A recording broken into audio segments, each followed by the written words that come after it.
I'm now looking at the entire field of 8.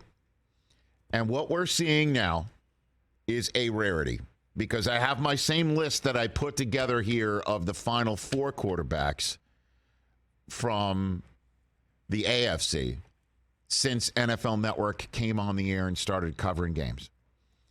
And I'm now looking at all 8 and utilizing this list of the AFC quarterbacks. I think this is the first time since the NFL Network came on the air in the last 20 years that we're seeing all 8 quarterbacks of divisional playoff weekend under the age of 30. Talk about youth being served. Mm-hmm. You've got the OG, the old man in this group is Dak Prescott at age 29. Wow. After that, you got Mahomes at 27, Burrow and Allen at 26, Daniel Jones at 25, Jalen Hurts at 24, and the young guns, the babies of the group dropping their huggies in divisional playoffs for the first time, Trevor Lawrence and Brock Purdy.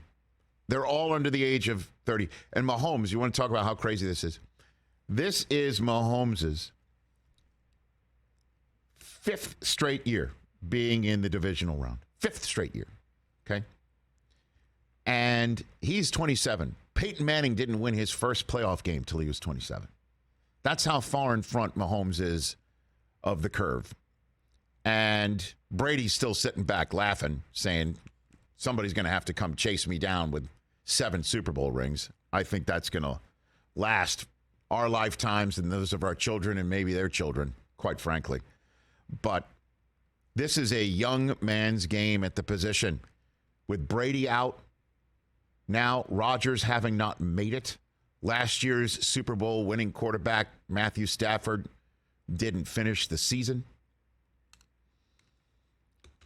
Young man's game at quarterback. And this weekend, the amazing thing is the quarterback with the best team by the end of the day, by the end of the month, and by the end of the season may be the one quarterbacked by the youngest of the group in Brock Purdy. I cannot tell you how many people have come up to me or tweeted at me or friends have texted me wondering what the story of the NFL season is. And I spit back right at them, and they all say, right? Isn't it? Brock Purdy is the answer. And it's unbelievable in this you can't make it up league that this kid spent the first 2+ months of the season just earbudding it up, clipboarding it up, sitting there supporting Jimmy Garoppolo, and at one point, Purdy supporting Lance and Garoppolo. That this kid comes in and hasn't missed a shot. He's not perfect, but what he is doing is unbelievable. It is the stuff of legend. It really is. And he's in that position right now. And we're going to see him against the Dallas Cowboys on Sunday after all the other games are finished, after the AFC Championship field is set, after we know if the winner of 49ers Cowboys visits Philadelphia or this game is for the right to host the NFC Championship game.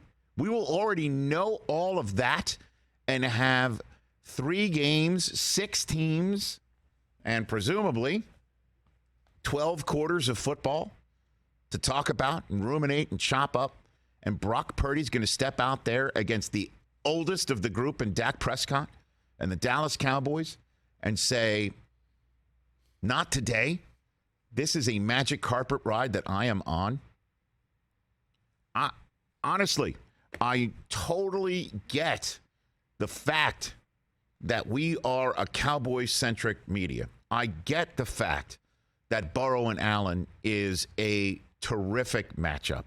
And we also know what's going on between the Bengals and the Bills and what happened a few weeks ago and how that will be part of the proceedings in Western New York on Sunday afternoon. And I get how Mahomes is the odds-on favorite to be MVP this year. And I understand that the Jaguars in themselves are a terrific Cinderella story out of not Augusta, but TPC Sawgrass. You know, like, I understand that Jalen Hurts had the MVP, I thought, right there in his hands until his shoulder gave way for 2 weeks, fair or not.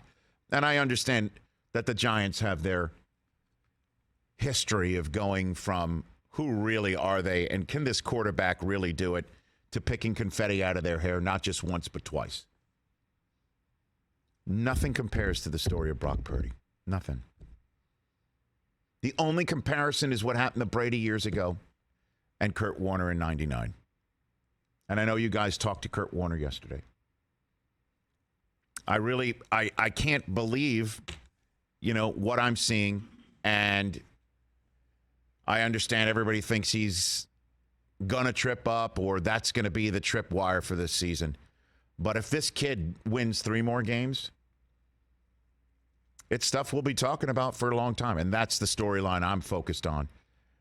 And how in this young man's game could this kid who came out of truly nowhere take the San Francisco 49ers to the promised land? I see you kind of shaking your head over there. Would you disagree? Agree? What do you think? I don't know. You know, I'm just trying to think about it. It's one of those things like if Kurt and Tom Brady had a baby, right? It'd be Brock Purdy, kind of. Their stories, if their legacies had a baby? If their stories. The origin stories. Yeah, right. Because Brady's 6th round and Kurt undrafted and, we, obviously made a movie. You can make a movie out of Brady, too, I guess, if you want. But, yeah, I'm just trying to think about, right.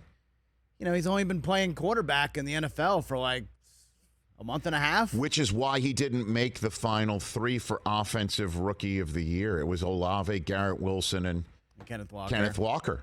So he can't win. He's not going to. I haven't broken that news to Cooper yet, that he's not going to win Rookie of the Year. Yeah, he called it. And I find that a mistake.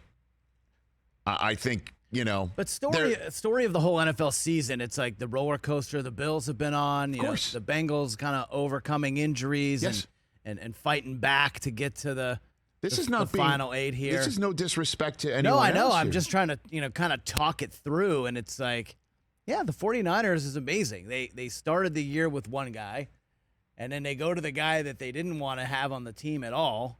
And then now here's this kid that no one's ever heard of, and he looks like Joe Montana. And that's what's playing out against the Cowboys in such an important game for a franchise that hasn't been back to an NFC championship game since their last Super Bowl year. And I think that's kind of the icing, Rich, when you think about it. It's like he's not just playing against the Bucs or any other team. He's playing the Cowboys. Yeah, on top of the it. Cowboys. And that's what's at stake. How many arguments were you used to being in? Because I know you're more chill now, TJ. I get it.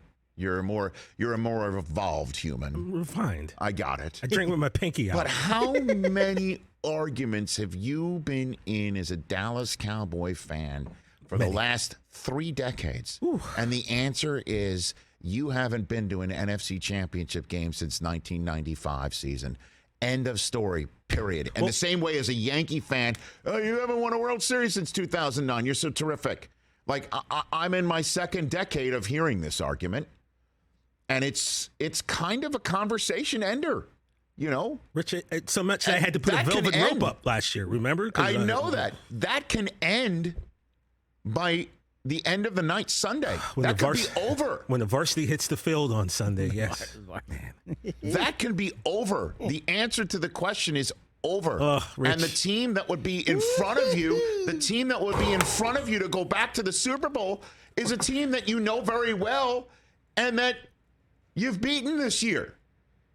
Each of them. The Cowboys have a win against each of the teams that they might face to go to the Super Bowl. If they win Sunday, it's out of sight on Sunday. On, man. My heart is literally starting to race. Yes. Why are you doing this to me, yo? Because I am a professional communicator of what's at stake. And a storyline guy and a season storyline arc and a narrative guy. I'm all about the narratives. Not an all 22 guy. I can look at film. But that's not what we do. But what I am a professional at is narratives and storylines and arguments and what people talk about and top think five lists. about.